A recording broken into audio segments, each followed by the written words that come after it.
Ladies and gentlemen, welcome to Signature Startup Masterclass. Please welcome our host Neil Bhupalam and our guest for the evening, Mandira Bedi. My name is Mandira Bedi and I was discovered while scrubbing floors on a shoot. Bombay. Small house, gigantic dreams. Didn't think I would last as an actor, but my indomitable passion demanded I work for it. Today, getting out of my comfort zone got me to be many things. An actor, model, fashion designer, sports presenter, TV anchor and truck driver. How did it all happen? Let's talk about it when we meet at Signature Startup Masterclass. For more information, log on to signaturestartup.in. The list, of course, is endless. You do so many things.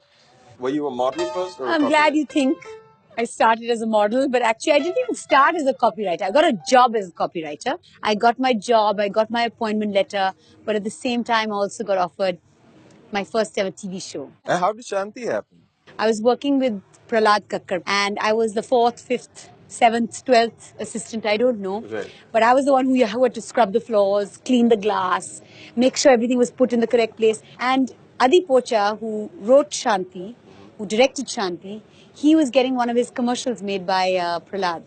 So he saw me there and he says, you know something, I'm writing a TV show and it's going to be the first of its kind. It's going to be in the afternoon. It's 5 days a week. It's called Shanti. And would you like to come and audition for it? Right. And I was like, why is he asking me? I don't understand. Right.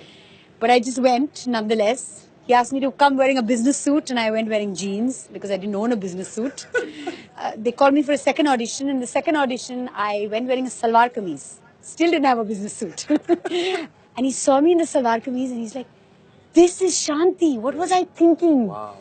So you created the character as well. He saw me in that salwar kameez with my big curly hair and that arrow and he says, I don't know why I never thought that she's a journalist. Right. She should be wearing a salwar kameez. How many episodes did you all do? I think about 800 or 1,000. I don't know. I've lost track. It ran for about 3.5 years. And it was such an amazing learning experience. It was like acting school for me because I learned on the job. And prior to this, no formal training no, in acting? nothing. I mean, or... in school, I was the one who played every sport. I hardly ever got on stage. If I was on stage, I was backstage. Do you believe in one big break? Have you had like one big break in your life? I think I've had a few turning points in my life. Okay. From being someone who wanted to be in advertising to suddenly being in front of the camera. I want to be behind the camera always. That was Shanti. Mm-hmm. It was because somebody saw me somewhere. It was by chance. It was being at the right place at the right time, something like that. And then there was another one, which kept me in entertainment but gave me another sort of direction. We're coming to that one, though. World Cup 2003. That World Cup changed my life in so many ways because it firstly gave me a new career as an anchor. Right. Yeah. That's Mandira on the show. First anchoring gig that I had. But yeah, cricket was amazing. It was a very hard start, I must tell you. Why so? When I got to South Africa, I had a lot of baggage with me. This is cricket. It is a national passion. Yeah. I want everything to be okay. I want to blend in with the furniture. Right. I had too much stuff going on in my head. I'd fluff on lines. I'd make mistakes. I'd be all in my head. I'd be so worried. Sometimes I wouldn't speak the entire segment. I would cry after every show saying, I don't know what I'm doing here. And I think I was also insecure because I thought they're going to just dump me. I'm not doing a good job. And because I was not doing a good job, I started doing a worse job. And the people from Sony sat me down and said, you know what? We've got you here for a reason. And you're here to stay, so you might as well start enjoying yourself. And there's someone who once told me that heaven and hell is in your head. It really is. After this talk, I went for the evening show and I said, you know what? I'm going to enjoy myself. And I just did it with a smile on my face and I started enjoying myself. And suddenly I was like, oh God, I belong here. This is amazing. So what would be your quick jump and very specific? What would be your signature moment? I'd like to say cricket because it was a huge turning point in my life. But I will still say Shanti. It was a signature moment for me because from a completely different career path, I entered the world of entertainment. Right. But that would have been the first As moment. a child, did you want to get into the entertainment industry? When you were a kid, were you... So, you know, there's some little girls you see and from the age of 9, you can tell this girl wants to grow up and be an actress. Right. I was not that. I had braces, I had scraped knees, I used to play cricket with the boys in the building. Right. I was a tomboy. I never wanted to be an actor. What is the one thing all the professional choices you have made have in common? Firstly, I have to say, I've got opportunities that have come my way, which I'm Right. very, very thankful for. Right.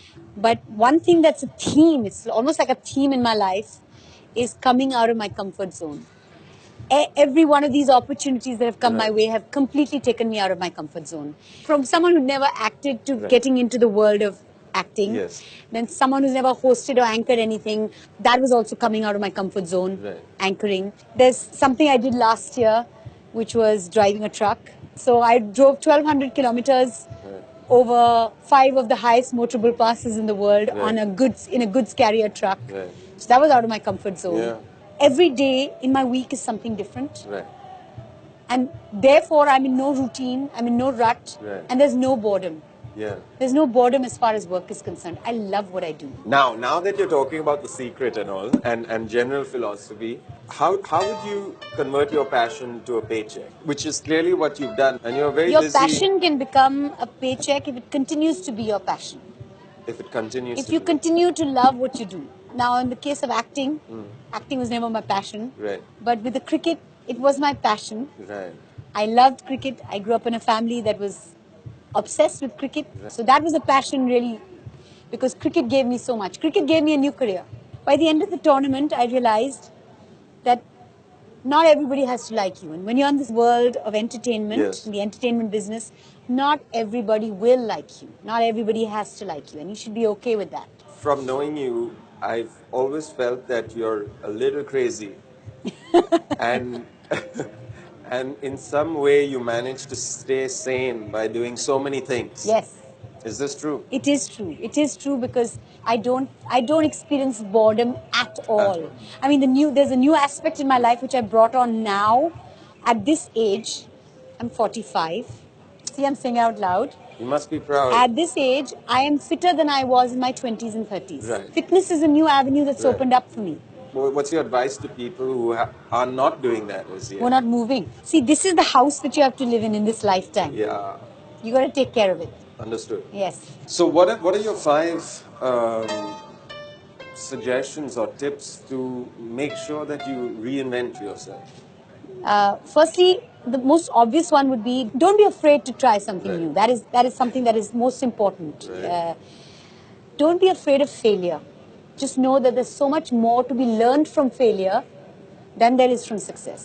For example, I failed those tests to get into the IIMs, and because I failed, I knew that that was not my calling, and I found another path for myself. So don't be afraid of failure. Okay. My third point would be go with the flow. Sometimes you just don't know where it'll take you because the flow can take you somewhere good. Right, yeah. Then the fourth thing would be don't always go for something that's achievable. Right. Now I'm just going to give you an example. When I buy a pair of jeans, Right. if I don't struggle into them, they're not worth buying. Really? Yeah, I have to struggle into them. So then you'll work up to fitting into them Yes. properly. I told you were crazy. I am a bit crazy. No, but that's great. My point is actually go for something that is not within your grasp. Fair enough. When you see yourself at the crossroads, take that one where you could hurt yourself. Right. But you could hurt yourself and get up and come back stronger. Absolutely. And don't believe, and number 5 would be don't believe in formulas. I mean, this is the way it's been, doesn't mean this is the way it has to be for you. Yes. So don't go with formulas. You really have been able to teach not just us by talking, but when anybody sees you and sees your work, I think they understand what you stand for. Thank you so much. Thank you. It's been a pleasure. Thank you.